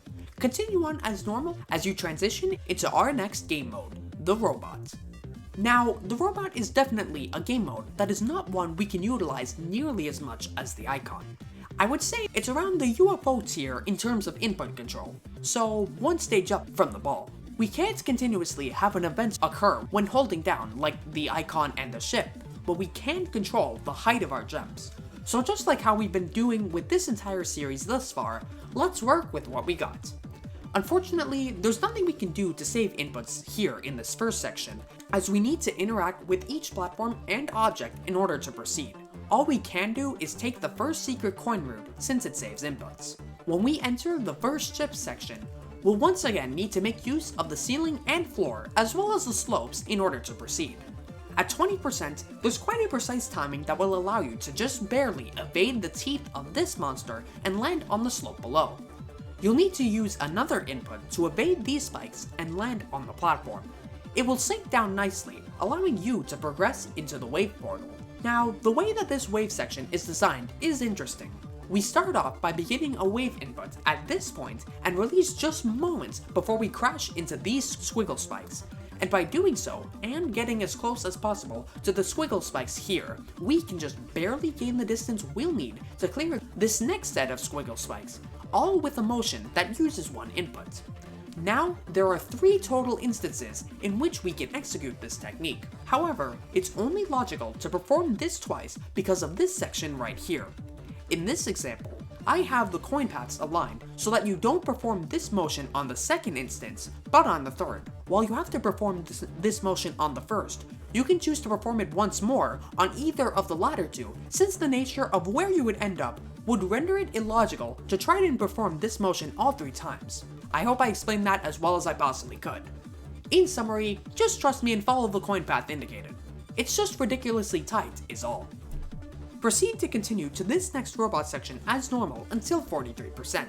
Here, we're introduced to our very first pixel-perfect timing thanks to one crucial obstacle. Do you want to know what it is? Well, it's not some arbitrary obstacle. Rather, it's this monster right here. This chomper resides in a cloud positioned in the most inconvenient spot possible for this challenge. Basically, you'll need to perform a max height jump at just the right time in order to skip this yellow orb and make contact with only this pink orb. My advice for pulling off this input consistently would be to always begin your input the moment that you touch the hitbox of this mini coin to preemptively hold in the air so that you're guaranteed to hit this pink orb if your hitbox collides with the orb at any possible point. If executed successfully, the sequence of events will look a little something like this. Once you get past that monstrosity, continue on as normal. You should have 56 inputs heading into the ship section. Here, the inputs are honestly quite easy to follow. Just fly up, drop down, grind along with the ceiling here, land on the slope, drop down satisfyingly, and fly up one more time to reach the top of the UFO portal. There's not much to note here either. Just be sure to utilize the slopes as much as possible in this section until you reach the next portal. Now, ensure that you're really following the mini coin paths in this section, as it will negate the need to memorize where each platform is, at least to some degree. At 72%, be sure to hold down as you interact with this orb, as you can easily clear 2 spikes in this way. At 78%, ensure that you stagger your inputs so that you hold off this blue orb on the top right side. This will give you the distance you'll need to make it to this pillar and reach this orb here. Be decently careful in this wave section and you'll safely make it to the UFO. In this section, stagger your inputs so that you interact with these gems that open up the path. Use 3 inputs from the first gem to this platform and stagger 3 more inputs to make it to the second gem, and land on the platform safely. With 87 inputs heading into the ball section, completed as normal. Allow yourself to descend as the ship for a bit before using an input to ascend. Allow yourself to descend as the ship for a bit before using an input to ascend. Grind along with the ceiling until just as you begin to ascend once more. Descend here and go for the 3rd secret coin path. Use another input to grind along with the ceiling, fly up for a bit, and land on the ascending platform here. Back as the robot one last time, jump normally here and prepare for another precise timing. You'll need to jump just before this block so that you don't crash into either it or the column above. Aim for this block here in order to save an input and continue to the end as you normally would. We finished off Geometrical Dominator with a quite great 98 inputs. This brings our global input total to 1,450.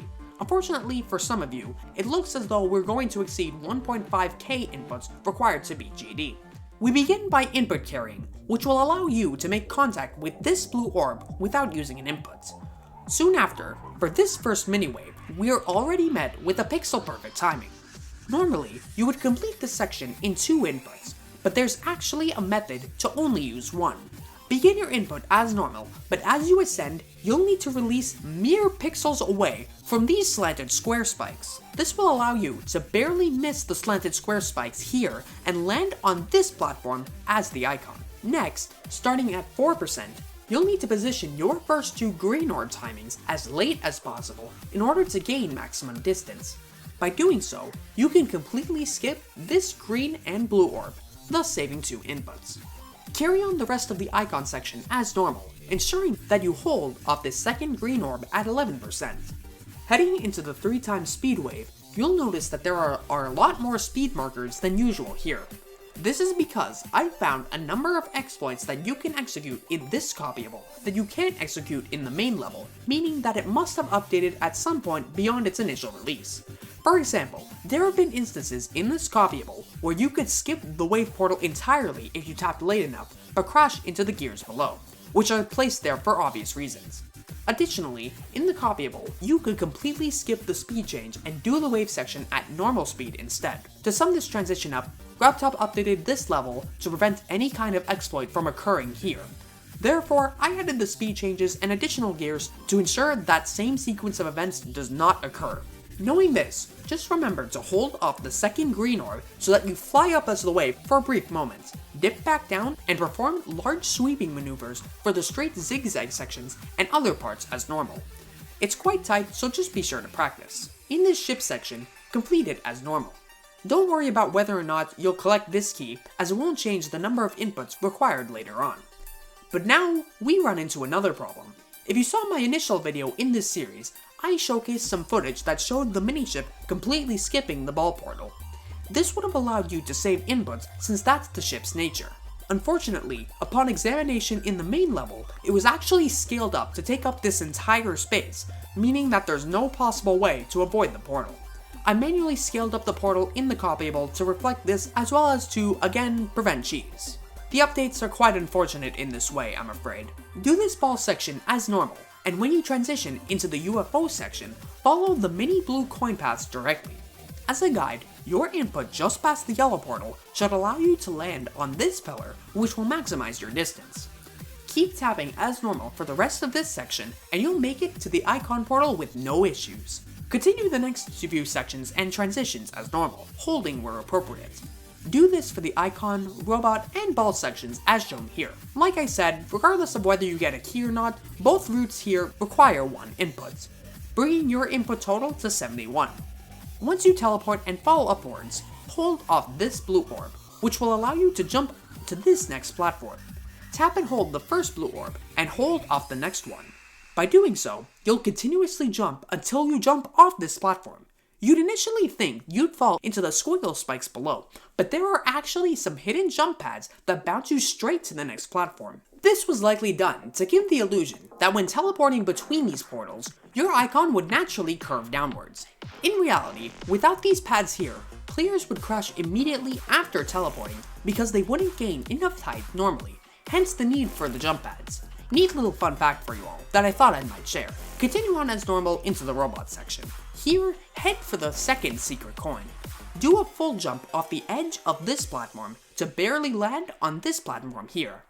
At 54%, you can jump in such a way that you completely skip the green and blue orbs, thus saving 2 inputs. You'll then be greeted by a pair of pillars. By now, some players would initially think that you could skip the first pillar and go straight for the second. To that I say, you can, but it adds unnecessary difficulty. It's easiest to just jump up to this first pillar and skip the second one instead. This allows you to enter the ship portal while ascending, thus increasing your distance since you'll be flying up from a descending state. Continue flying as usual. One last thing to note here is that when you teleport upward, you naturally don't gain the distance you'll need to enter the next corridor. This requires you to use a tap input to gain the distance you'll need. Swoop as you normally would, and you'll make it to the UFO nicely. For this section, simply tap and flap at the points indicated. Head for the third secret coin and dodge the monster's blast as you normally would. Heading into the dual wave, we are soon greeted with a nightmare. You'll need every last pixel's worth of space to make it past this section, let alone consistently. Make use of the jagged spaces as shown here in order to just barely make it out of this duel alive. Complete this mini-wave section as usual. Just remember to do large sweeping motions heading into the ship section. You'll end up on the lower part of this ship portal. Use 2 inputs to swoop upwards and evade the moving rainbow blocks. Other than the usual path following, at 83%, ensure that you continue your hold input as you teleport and change gravity up here. This will allow you to ascend slightly, giving you the distance you'll need to clear these rainbow blocks. Much like in the main level, this section requires memory to complete consistently. You should end up with 129 inputs heading into the next ball. Complete it as normal, but just ensure that you tap this green orb lave to give you as much height as possible. This will allow you to follow the mini coin paths as the UFO and successfully dodge the moving spikes. You can actually use this spike pillar to your advantage as it carries you upward. Use one last flap to make it into the icon section. Here, we are greeted by some icon timings that require jumping off platforms at specific times so that you can hold and jump over obstacles as shown. Honestly, it's like this last section takes us all the way back to the way we've completed inputs at the very beginning. A real nostalgia trip for dedicated players of this series. Upon jumping off the final platform, we finish off with 148 inputs clocked in Deadlocked. This brings our total to 1,598. Inevitably, the hardest demon would warrant the most inputs needed, so it does make sense here. It's clear that my initial 2 predictions were absolutely shattered. We begin Fingerdash approaching a single spike, followed by an elevated platform some distance away. By now, we're minimum experts and know an opportunity to save inputs when we see one. By beginning your jump just before the first spike, you gain just enough distance to land on the top left corner of this platform. Keep holding this input down until 2%. Continue on as normal, ensuring that you proceed with caution. At 21%, hold the dash orb late so that you dash directly into the teleportation portal. At 35%, ensure that you hold off this blue orb as late as possible. Even though it isn't shown on the main level, there is actually a J block placed on the very first block of this platform. Pertaining to the icon, J blocks cause the player's continuous input holding to no longer register, meaning that we can't continue jumping with the same input if we ever come into contact with this J block, since we cannot continuously jump. By holding off this blue orb late, we can evade this J block entirely and make it to the next blue orb without the need for an additional input. Now, we get introduced to the final game mode and its applications within this challenge, the spider. Unfortunately, the spider's optimization is equal to that of the ball, meaning that there is barely any way to save inputs through normal gameplay since an input greatly alters positioning. That means that we'll just have to continue this section as normal. In the robot section, there are actually a few points at which we can save inputs.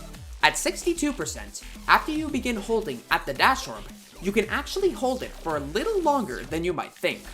By releasing at the right time, you can actually skip the second dash orb and land directly on this block, narrowly evading the monster's rotating obstacles. At 67%, commit to a full jump at this point.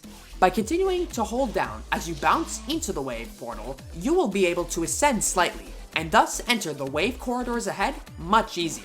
At 78%, ensure that you continue holding when you begin to ascend as the mini-wave into the spider portal. By doing so, you can actually teleport up all within the same input instead of inputting again, just like the ball. At the end of the second mini-wave, ensure that you begin your descent as high up as possible.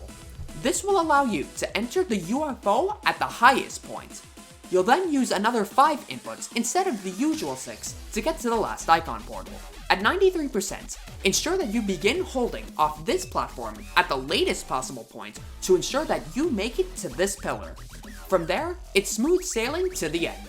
We finish off Fingerdash, the final level in the entire series, with 109 inputs.